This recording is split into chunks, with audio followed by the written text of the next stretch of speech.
"Pastor, please pray for me before I die."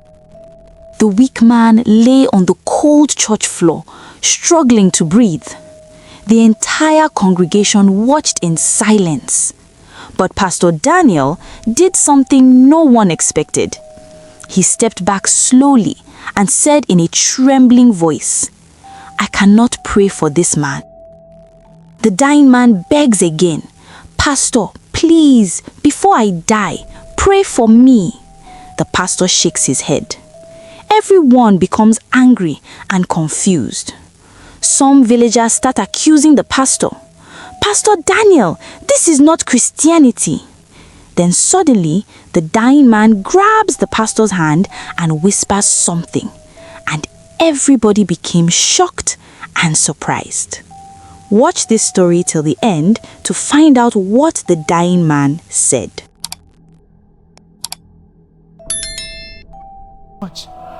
In a quiet village in Enugu, life moved slowly, like the gentle wind that passed through the tall palm trees every evening. Everyone knew everyone. If a child cried in one compound, the neighbor would ask what happened. If a goat went missing, the whole village would hear about it before sunset. At the center of the village stood a small church with faded white walls and a rusty bell that still rang every Sunday morning. That church was the heart of the village, and the man who led it was Pastor Daniel. Pastor Daniel was not a rich man. His clothes were always simple, sometimes even worn at the edges. But whenever he walked through the dusty paths of the village, people greeted him with respect. "Good morning, Pastor."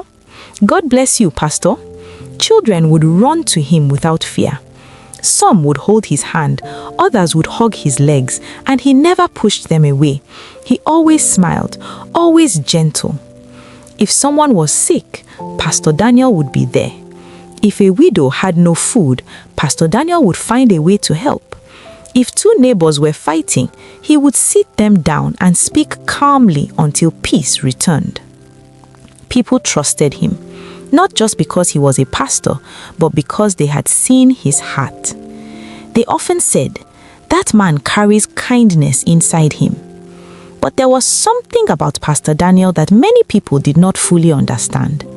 Sometimes, when the evening became too quiet and the sky turned dark orange, Pastor Daniel would sit alone outside his small house. He would stare into the distance as if he was looking at something no one else could see. On those evenings, his smile would disappear. His eyes would become heavy, like a man remembering something painful. The elders in the village knew why.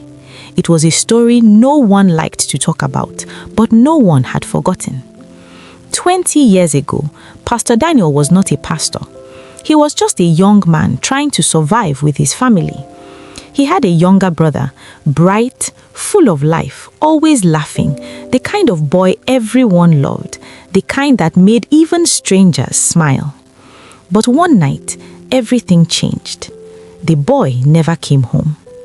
At first, the family thought he had gone to visit a friend, but when morning came and there was still no sign of him, fear began to grow.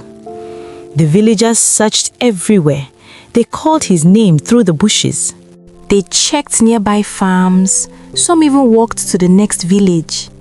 Then later that day, they found him, lying lifeless, cold, gone. No one knew who did it. No one saw anything. No one could explain it. The village was shaking. Pastor Daniel's mother cried until her voice broke. His father became silent, like a man whose spirit had been taken away. And Daniel changed. The young man who used to laugh and play became quiet. The pain sat deep inside him. People said they saw anger in his eyes back then. Not loud anger, but the kind that burned slowly. For a long time, he asked questions no one could answer. Who did this? Why would someone do this? But the truth never came. The murderer was never found. As the years passed, something else began to change inside him. The anger slowly turned into something else, something heavier, something deeper. Instead of seeking revenge, Daniel turned to God. He began to spend more time in the church. He prayed more. He read his Bible like a man searching for something. And one day, he made a decision that surprised everyone. He became a pastor. Some people said it was because he wanted peace. Others said it was because he didn't want to carry hatred in his heart forever. But no one truly knew what was inside him. All they knew was this: Pastor Daniel was a good man, a kind man, a man who helped others carry their pain. But deep inside him, there was a wound that had never fully healed. That wound never truly left him. But no one could see this pain through him. Every Sunday morning, the village always came alive. The air felt different, calmer, almost hopeful.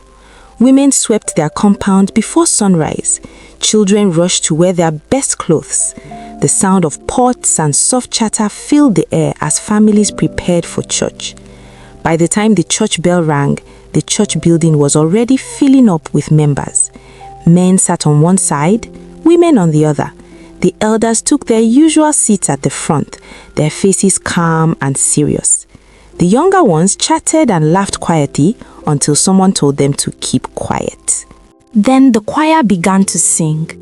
Their voices rose together, soft at first, then stronger. The sound filled the church, lifting into the wooden roof and flowing out through the open windows.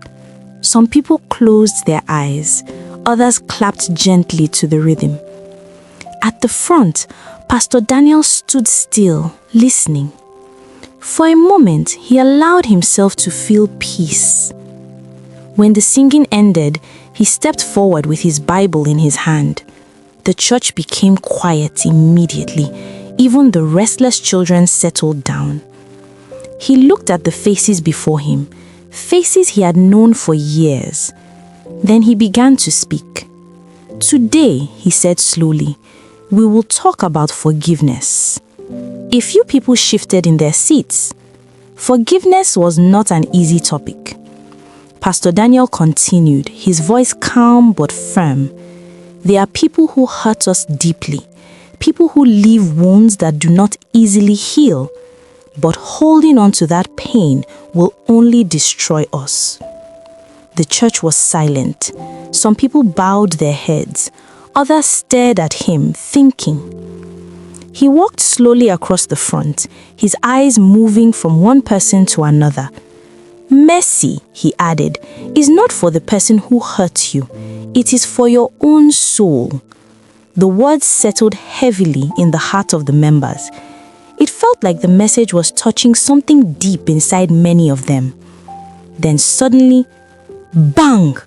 The church doors flew open.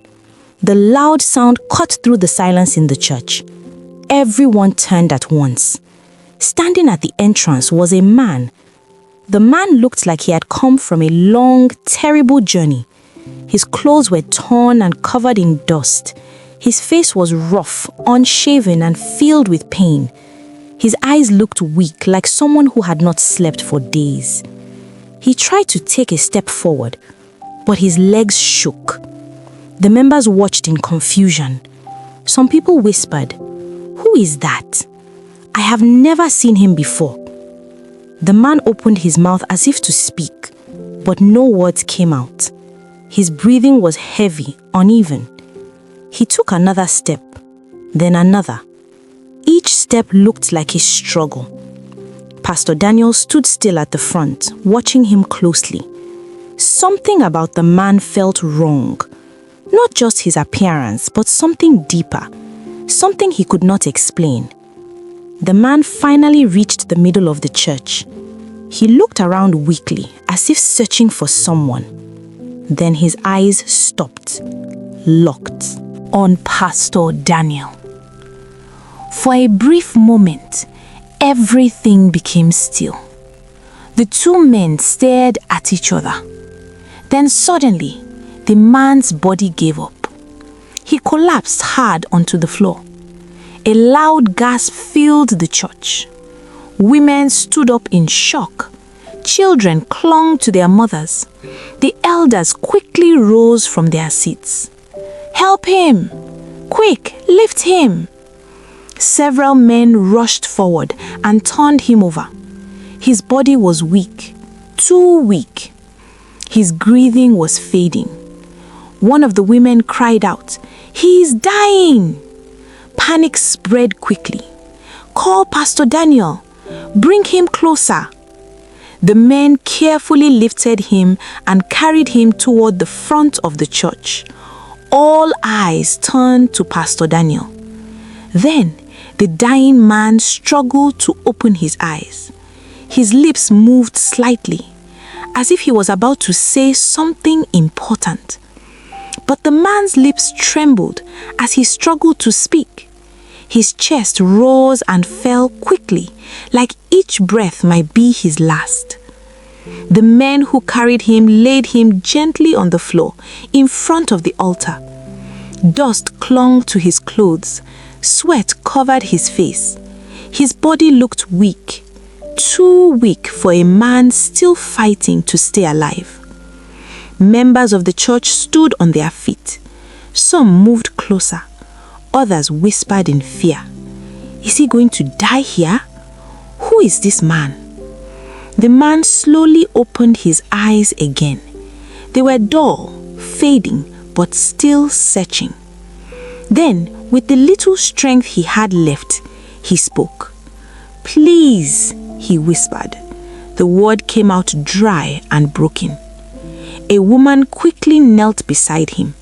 "What is it?" she asked softly. His lips moved again. "Call the pastor." His voice was almost gone. "I need prayer before I die." A heavy silence fell over the church. Those words carried weight. One of the elders turned immediately. "Quick, bring him closer to Pastor Daniel." The men lifted the stranger again, more carefully this time, and carried him right to the front.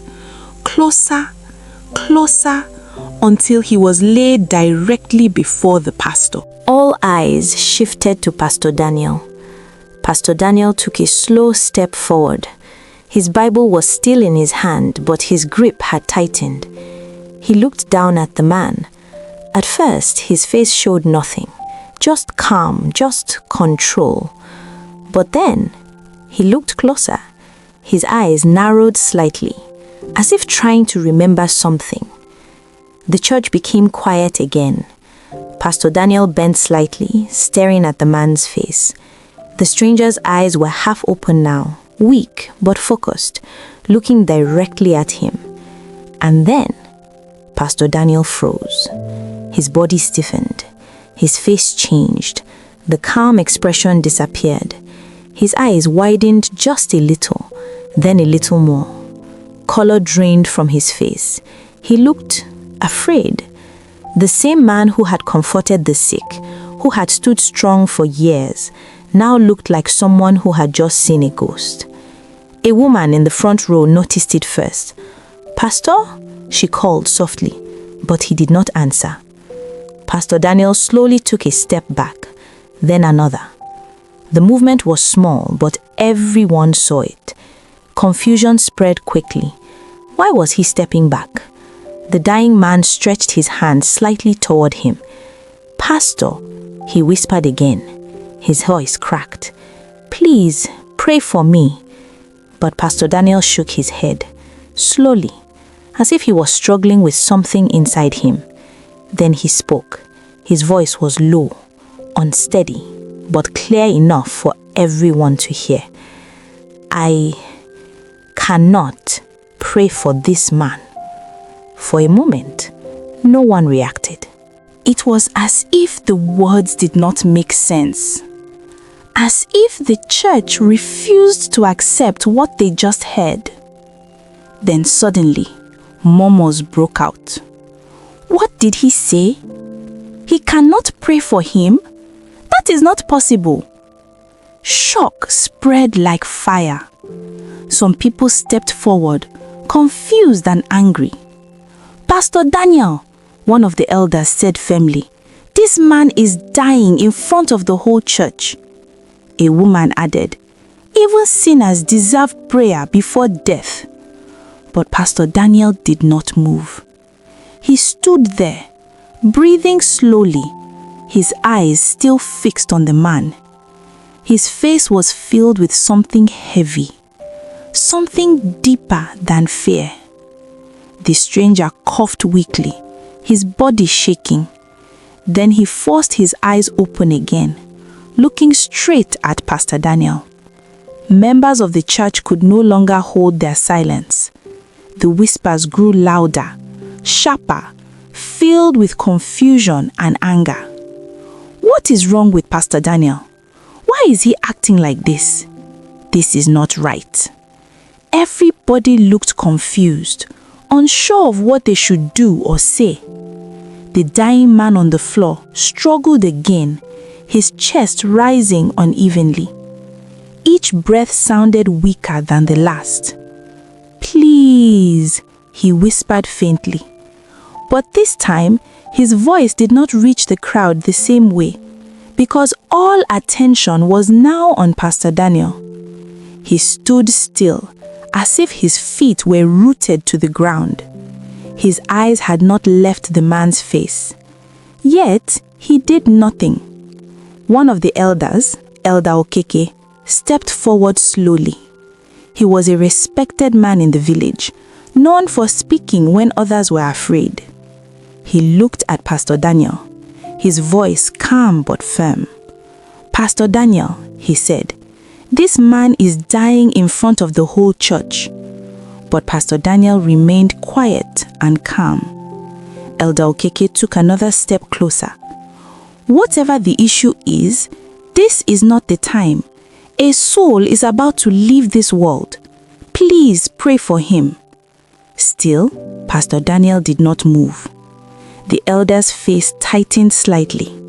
"You are a man of God," he continued. "You have prayed for strangers before. You have helped people no one else would help. Why not this man?" But Pastor Daniel slowly shook his head again. This time, there was no hesitation. "I cannot," he said. His voice carried pain, deep pain. The church reacted immediately. "That is not right. How can a pastor say that? This is not the Pastor Daniel we know." The tension rose quickly. Some people stepped forward as if they wanted to force him to act. Others held them back.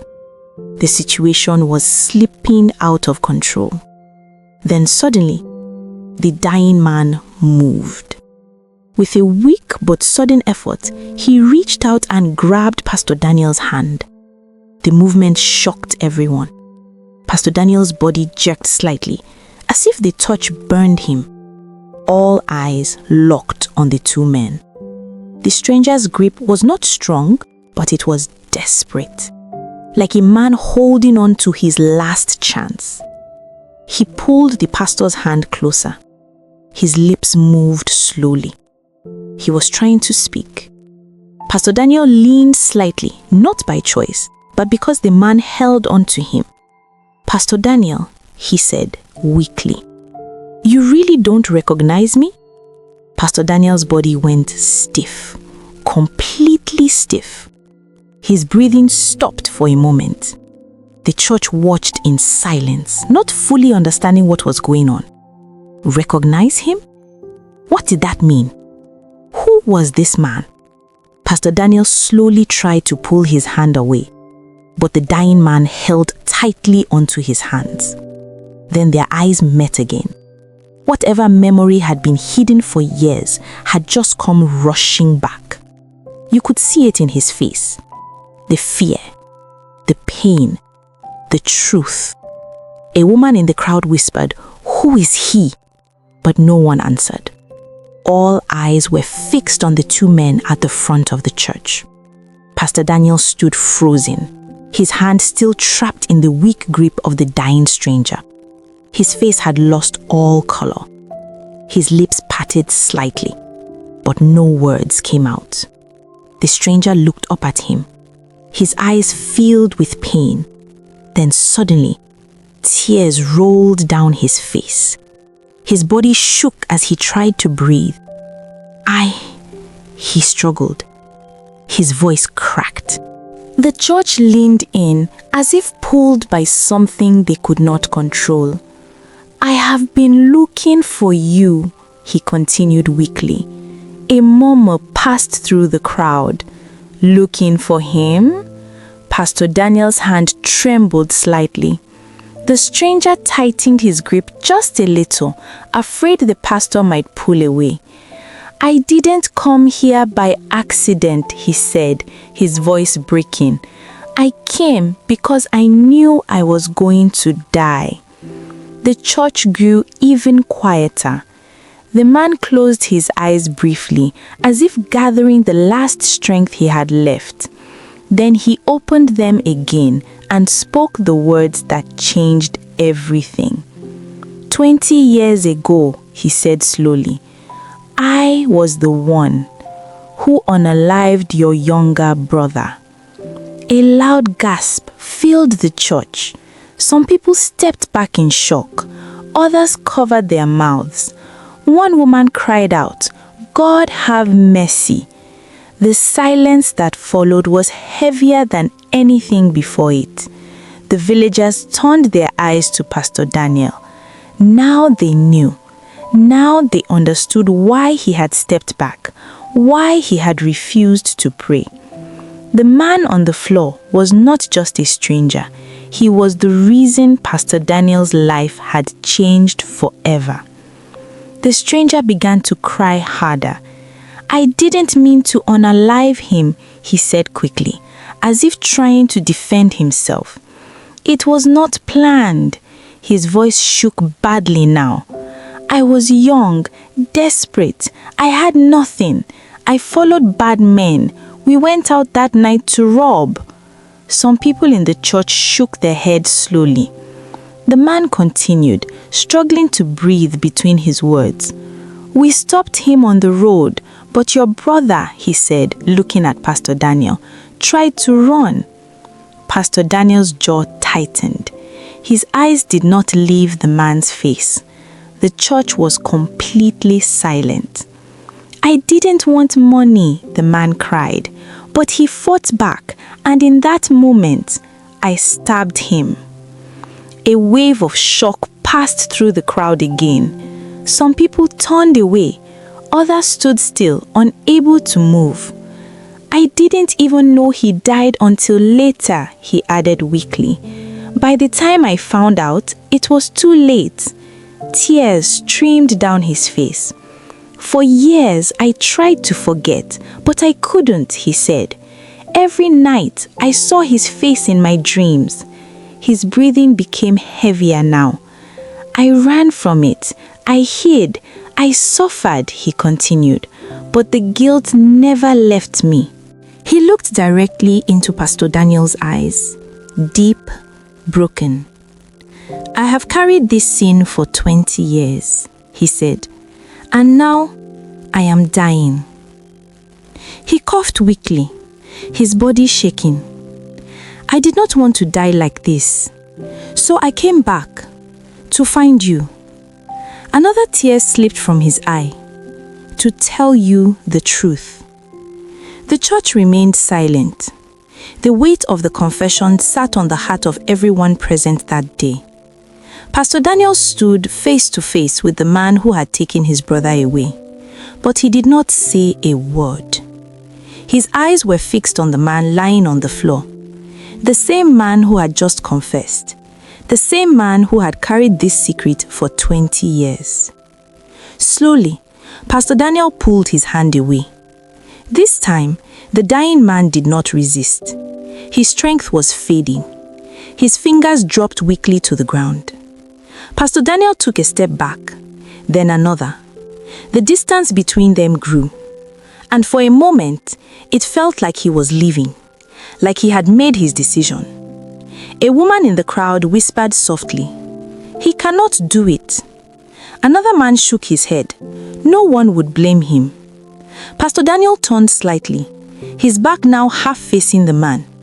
His shoulders were heavy, his breathing slow. Memories of his late younger brother began to flash at his face. His laughter, the way he used to run around the compound, the night he didn't come home, the moment they found his body, the tears, the silence, the questions that were never answered. All of it came rushing back. And now, the man responsible was right there, right in front of him, weak, broken, dying. Pastor Daniel clenched his fists. His jaw tightened. For a brief moment, anger flashed across his face. Real anger. The kind that had been buried for years. The kind that never truly disappeared. The church watched him carefully. No one spoke, because everyone understood. This was not just a decision. This was a battle inside one man's heart. Pastor Daniel closed his eyes, just for a moment, as if searching for something. Then, slowly, he opened them again. He turned back and walked toward the dying man. The members watched, their eyes filled with emotion. Some already had tears streaming down their cheeks. Pastor Daniel reached the man. He stood over him for a second, looking down. The man's eyes were barely open now. Then, Pastor Daniel slowly bent his knees and knelt beside him. A soft gasp escaped from the crowd. No one expected it. Tears filled Pastor Daniel's eyes, and he said, "You took my brother from me, but I will not let hatred destroy my faith." Pastor Daniel gently placed his hand on the man's head, the same man who had caused him so much pain, the same man who had lived with guilt for 20 years, the same man who was now about to leave this world. Then closed his eyes and began to pray. His voice was soft at first, but steady. "Father, have mercy on him."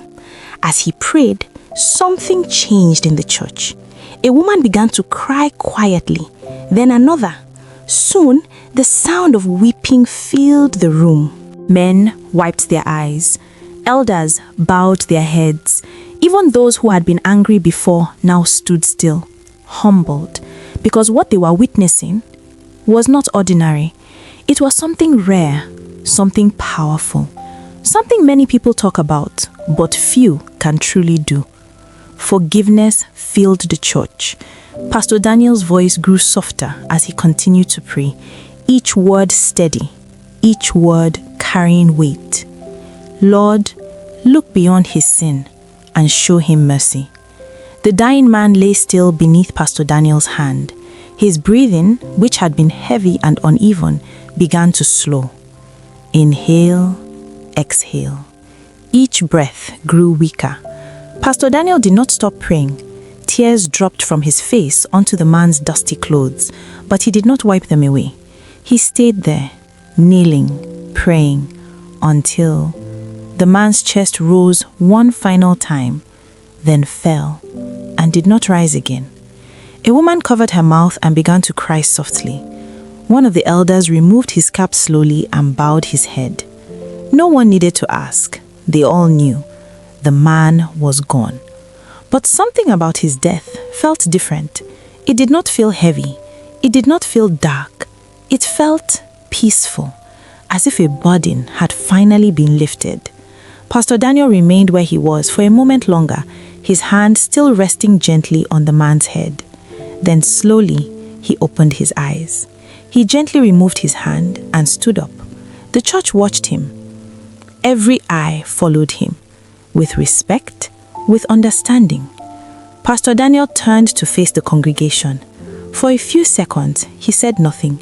He simply looked at them, at the same people who had watched him grow, who had seen his pain, who had just witnessed something they would never forget. Then he spoke. His voice was calm, but strong.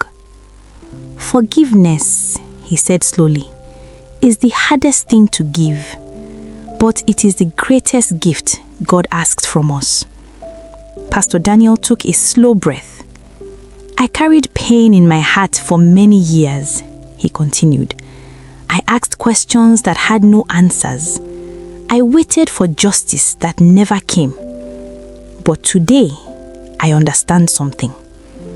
If I had chosen hatred, I would have lost more than my brother. Forgiveness does not change the past, he said, but it frees the heart. Those words stayed in the air. The elders looked at each other. The younger ones stood still. Even the children were quiet, as if they understood more than their age allowed. From that day forward, the story of what happened in that small church spread across the village. People spoke about it in their homes, at the market, on quiet evenings. They remembered how a man confessed his worst sin before dying. But more importantly, they remembered what Pastor Daniel did. They remembered the moment he chose forgiveness over anger, the moment he chose faith over pain, the moment he showed them what true strength looked like. And long after that day, whenever someone spoke about forgiveness in that village, they did not just talk about it. They remembered Pastor Dana because they had seen it with their own eyes. In that small village in Enugu, what started as a normal Sunday service became a moment no one would ever forget. A dying man carried a heavy secret for 20 years and chose to confess before his last breath. Pastor Daniel, faced with the man who destroyed his family, made a choice that shocked everyone. Not revenge, not anger, but forgiveness. That single act changed not only the atmosphere of the church, but the hearts of everyone who witnessed it. True forgiveness is not easy, but it brings peace that nothing else can give. Holding on to pain only keeps the wound open, but letting go sets the heart free. Real faith is shown when you choose love, even when it hurts the most. Thank you for watching this story till the end. I hope you enjoyed.